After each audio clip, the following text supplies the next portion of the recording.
আউযুবিল্লাহি মিনাশ শাইতানির রাজিম বিসমিল্লাহির রহমানির রহিম।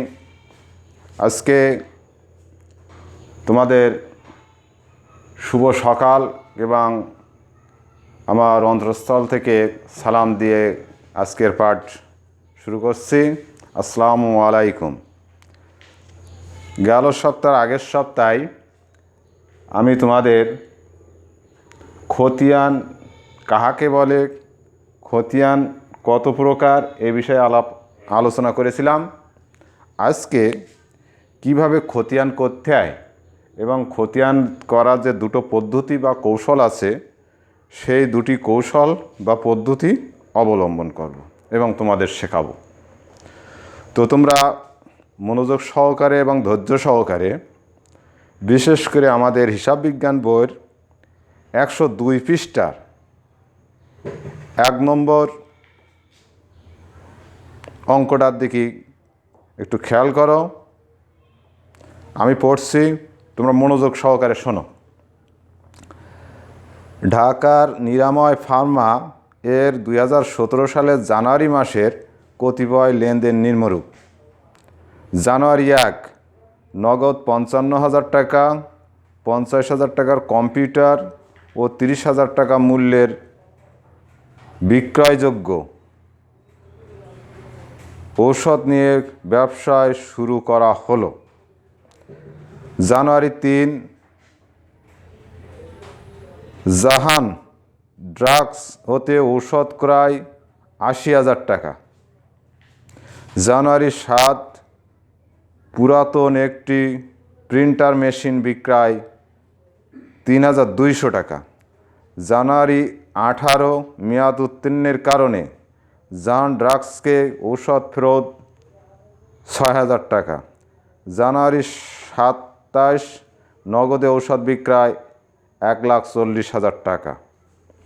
এবার আমাদের যে বিষয়গুলো করতে বলেছে সেগুলো হচ্ছে: 1, ক, উপযুক্ত তথ্য হতে প্রারম্ভিক মূলধনের পরিমাণ নির্ণয় করো। খ, জানুয়ারি 3 থেকে জানুয়ারি 27 তারিখের লেনদেনের সাধারণ জাবেদা দেখাও। গ, উপযুক্ত লেনদেন সময়ের ভিত্তিতে নগদান হিসাব, অফিস সরঞ্জাম হিসাব, ক্রয় হিসাব ও পাওনাদার হিসাব প্রস্তুত করো। তো যেহেতু আমাদের সময় নির্ধারিত, সেই কারণে আমরা উপযুক্ত সময়ের মধ্যে ক, খ এবং গ তিনটেই তোমাদের দেখাতে পারবো না।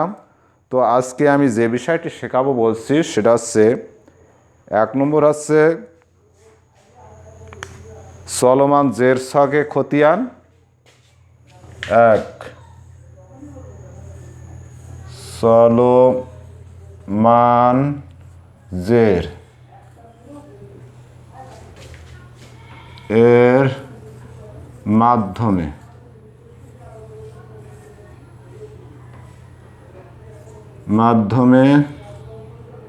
খতিয়ান। 2, টি ছকের মাধ্যমে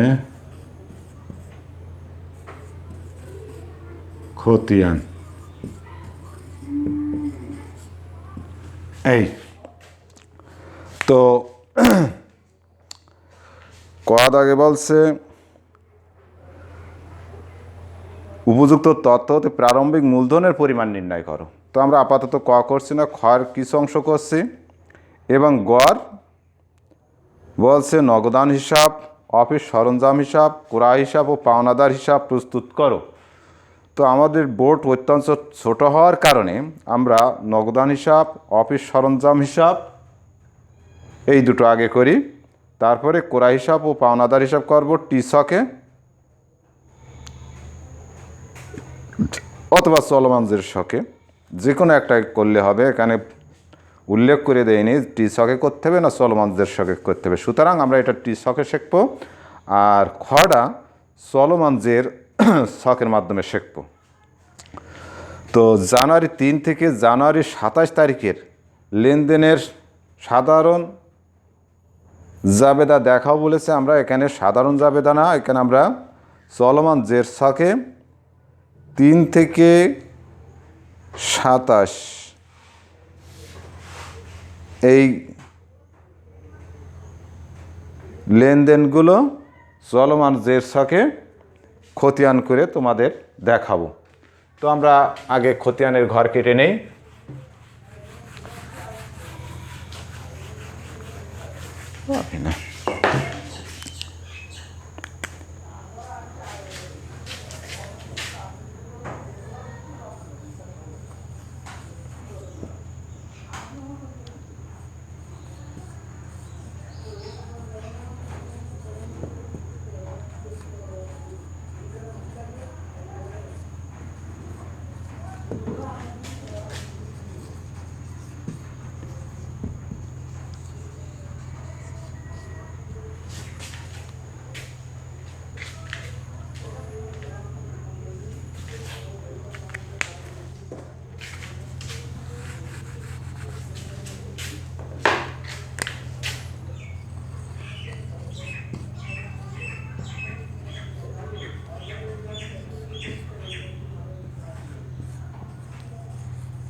ভালো ঠকছে না।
দেখো তাহলে তোমরা বিশেষ করে এই ছকটার দিকে এখানে আমাদের ঘর কাটতে হয় 1টা 2টো 3টে 4টে 5টা 6টা 7টা। প্রথমটা তারিখ, দ্বিতীয়টা বিবরণ বা হিসাবের নাম, তৃতীয়টা জাবেদা পৃষ্ঠা, চতুর্থটা ডেবিট টাকা, পঞ্চমটা ক্রেডিট টাকা, আর ষষ্ঠটা জের বা উদ্বৃত্ত। এটা ডেবিটও উদ্বৃত্ত হতে পারে, ক্রেডিট উদ্বৃত্ত হতে পারে। তো 3 তারিখ থেকে 27 তারিখ পর্যন্ত আমাদের যে লেনদেন সময় সাধারণ জাবেদা দেখাতে বলেছে, এখানে আমি কিন্তু সাধারণ জাবেদা করছি না, আমি করছি চলমান জের ছকের মাধ্যমে খতিয়ান। আজকে তোমাদের দুটো বিষয় শেখাবো বলেছি আমি, সেটা হচ্ছে চলমান জের ছকের মাধ্যমে খতিয়ান করার নিয়ম, আরেকটা হচ্ছে টি ছকের মাধ্যমে খতিয়ান করার নিয়ম। তো আরও আরেকটা ঘর কেটে নেই একই নিয়মে।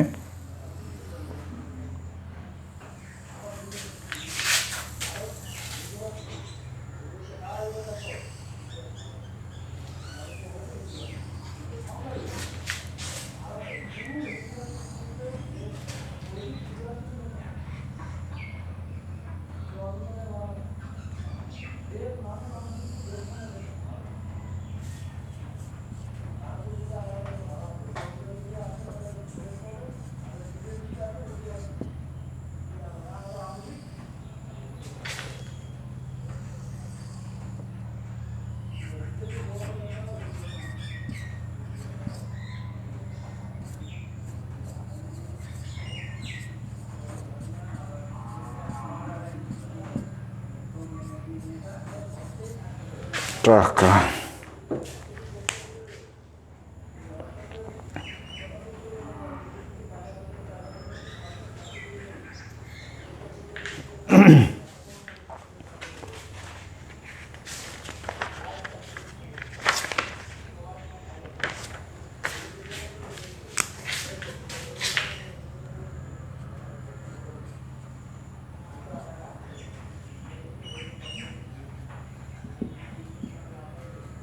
টাকা।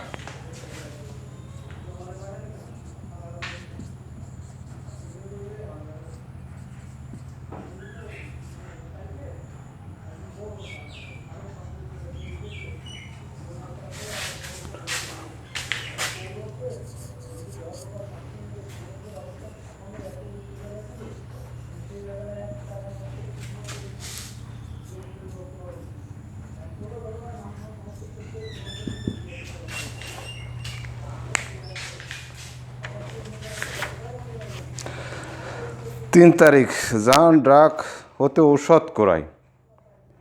তানালি এর আসবে ক্রয় হিসাব আর জাহান ড্রাগসের হিসাব।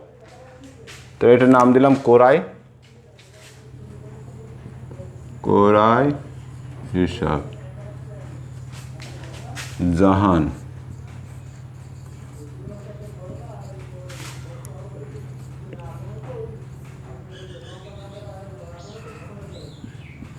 এর হিসাব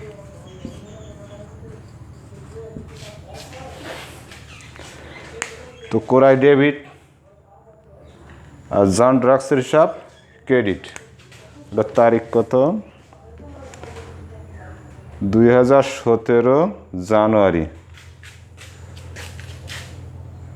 2017 জানুয়ারি 3। 2017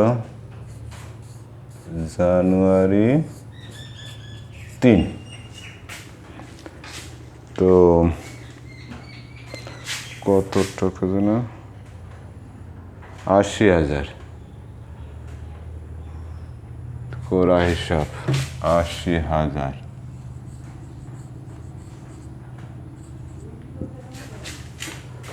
আর এখানে আসছে ক্রেডিট 80,000। 80,000 এখানে 80,000।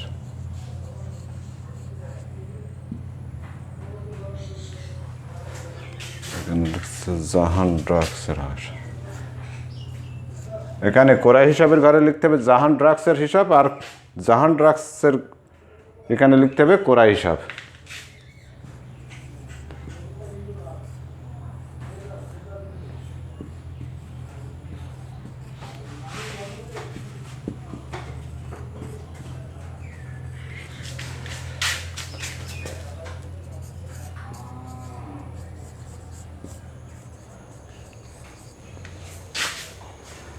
এবার 7 তারিখ পুরাতন একটি প্রিন্টার মেশিন বিক্রয় এত টাকা।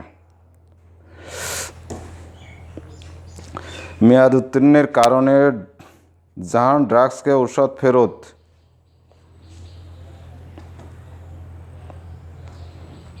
এখানে আসছে জাহান ড্রাগসের হিসাব ডেবিট আর ক্রয় ফেরত হিসাব ক্রেডিট। জাহান ড্রাগসের জানুয়ারি কত যেন? জানুয়ারি 18 6,000 টাকা। জানুয়ারি 18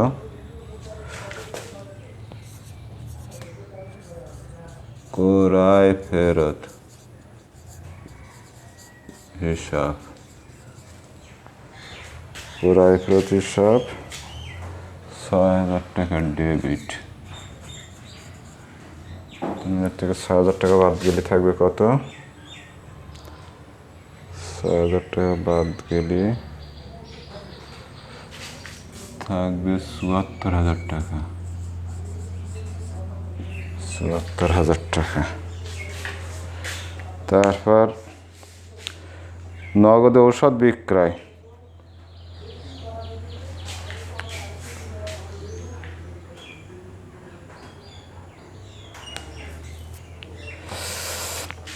আজকে এই পর্যন্ত চলমান যে ছকে দেখালাম, এবার টি ছকে দেখাই।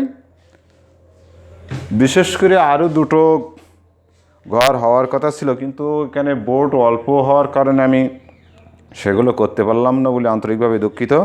তো এবার টি ছকটাই দেখাই তোমাদের।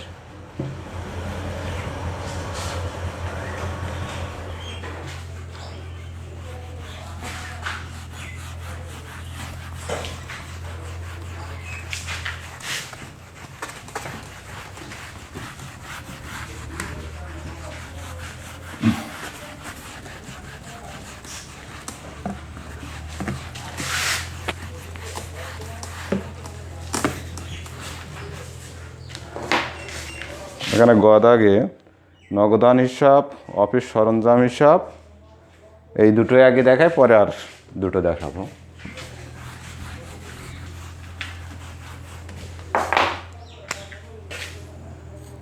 টি ছকের মাধ্যমে খতিয়ান। আচ্ছা,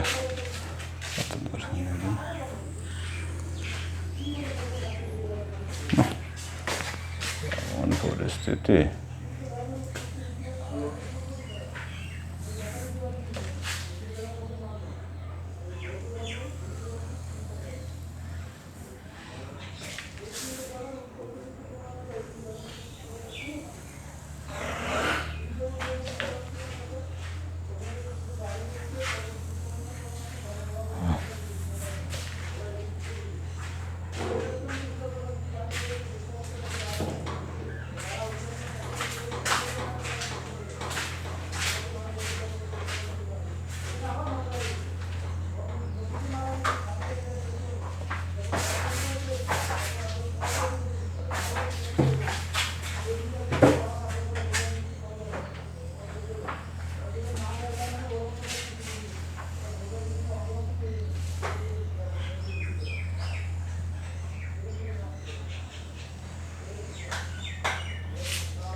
হ্যালো, আসসালামু আলাইকুম। হ্যাঁ, আমি ক্লাস নিচ্ছি, তাড়াতাড়ি বল, যা বলার।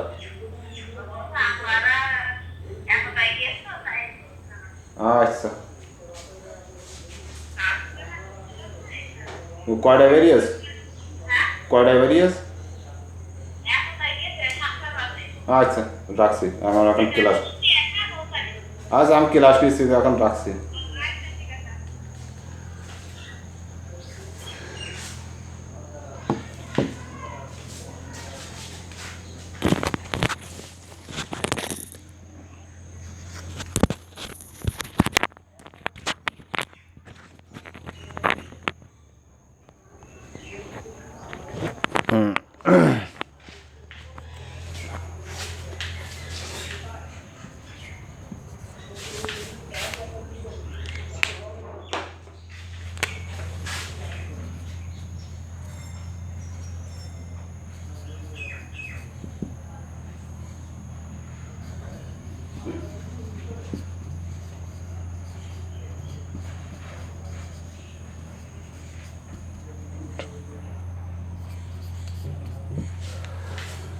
দেখো তাহলে আমাদের টিশকে কীভাবে খতিয়ান করতে হয়।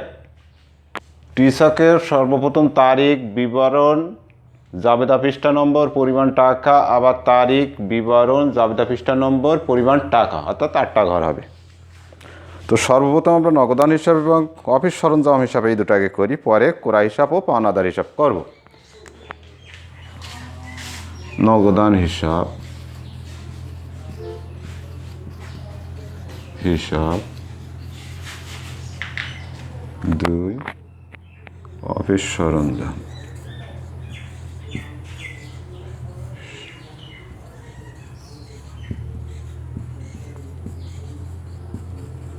হিসাব।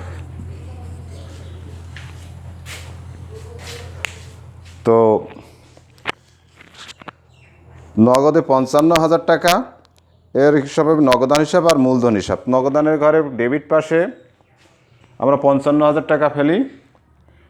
তারিখ 2017 জানুয়ারি 1, 2017 জানুয়ারি 1, 55,000 টাকা, 55,000 এখানে লিখতে হবে মূলধন হিসাব।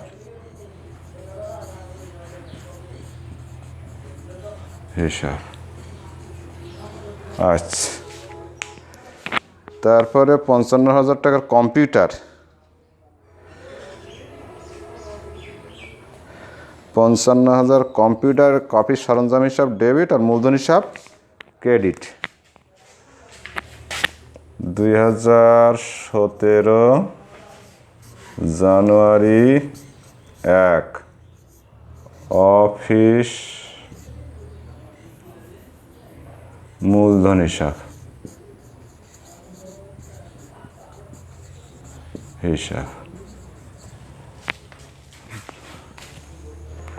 50,000 টাকা,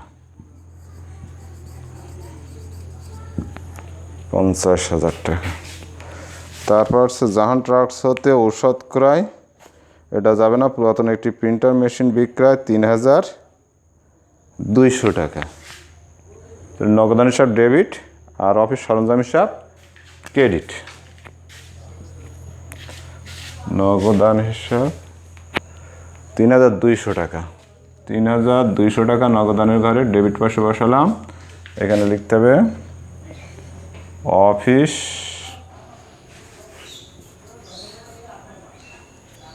সরঞ্জাম হিসাব।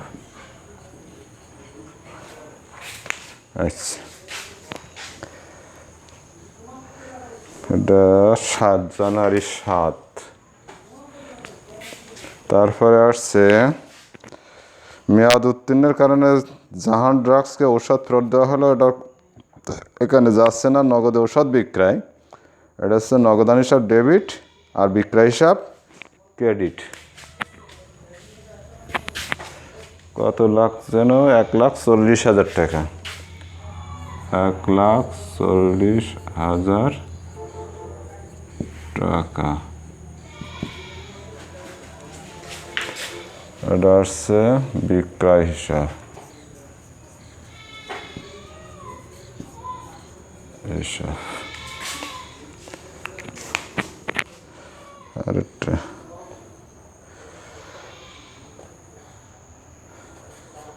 উপযুক্ত তথ্য নগদ ঔষধ বিক্রয় 27 তারিখ 27 তো আপাতত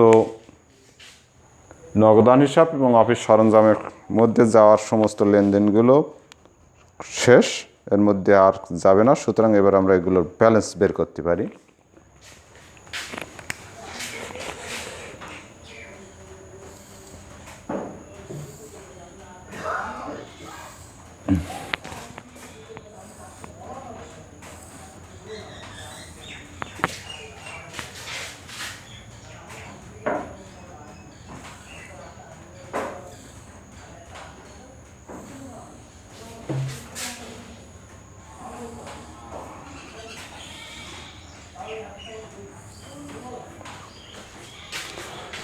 জানুয়ারি এগুলো ব্যালেন্স বের করার নিয়ম হচ্ছে পরবর্তী মাসের শেষ তারিখ হবে ব্যালেন্স, চলতি মাসের শেষ তারিখ হবে ব্যালেন্স সিডি এবং ব্যালেন্স বিডি হবে পরবর্তী মাসের 1 তারিখ।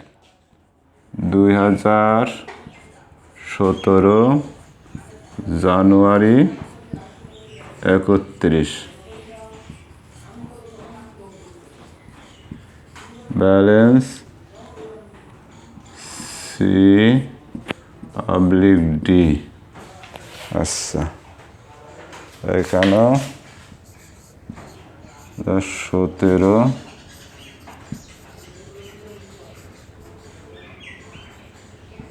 C/D।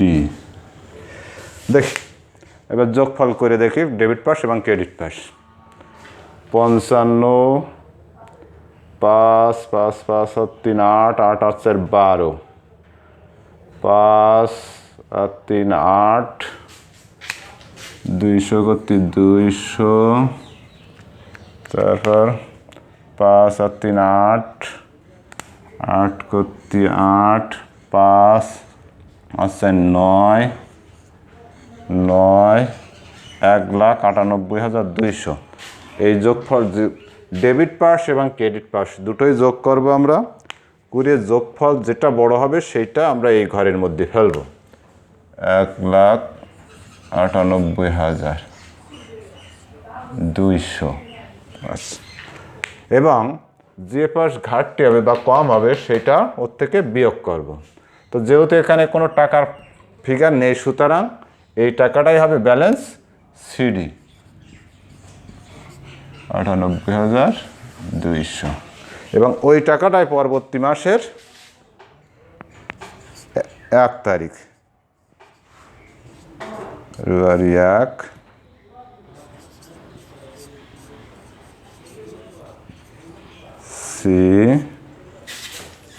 ওটা সিডি বিডি 1,98,200। এখানে যোগফল আছে 50,000, এখানেও 50,000, ব্যালেন্স সিডি আছে 50,000, পরবর্তী ব্যালেন্স বিডিও 50,000। ফেব্রুয়ারি 1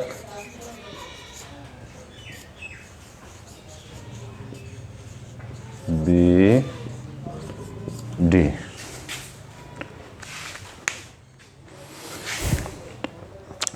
তো আমরা নগদান হিসাব এবং অফিস সরঞ্জাম হিসাব করলাম। এবার করব ক্রয় হিসাব এবং পাওনাদার হিসাব। ক্রয় হিসাব এবং পাওনাদার হিসাব। ও তাহলে আর 3 মিনিট যদি থেকে রাখলাম তার বোঝানোর সুযোগ নেই। তো যাই হোক, আজকে আমি এইখানেই তোমাদের সময়ের অভাবে বা সময়ের স্বল্পতার কারণে বাদ বাকি দুটো দেখাতে পারলাম না। আল্লাহ যদি বাঁচিয়ে রাখে তার সামনের সপ্তাহে তোমাদের এই বিষয়ে পরিপূর্ণ তা অর্জন হবে এবং বাদ বাকি যেটুকু বাকি আছে সেটুকু আল্লাহর রহমতে শেখাই দেব। তো এবার তোমরা বাড়ির কাজ নাও।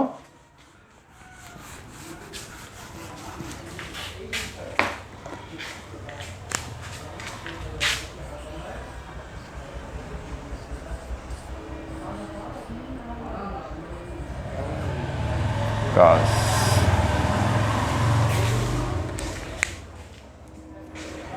102 পৃষ্ঠার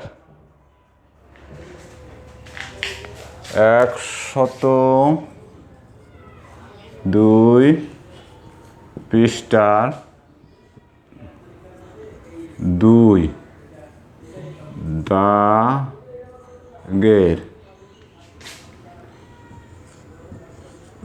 অঙ্কটি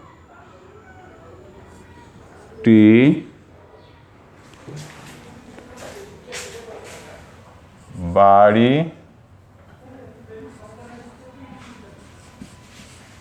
করবে। তো আজকে এইখানেই শেষ করছি আমি।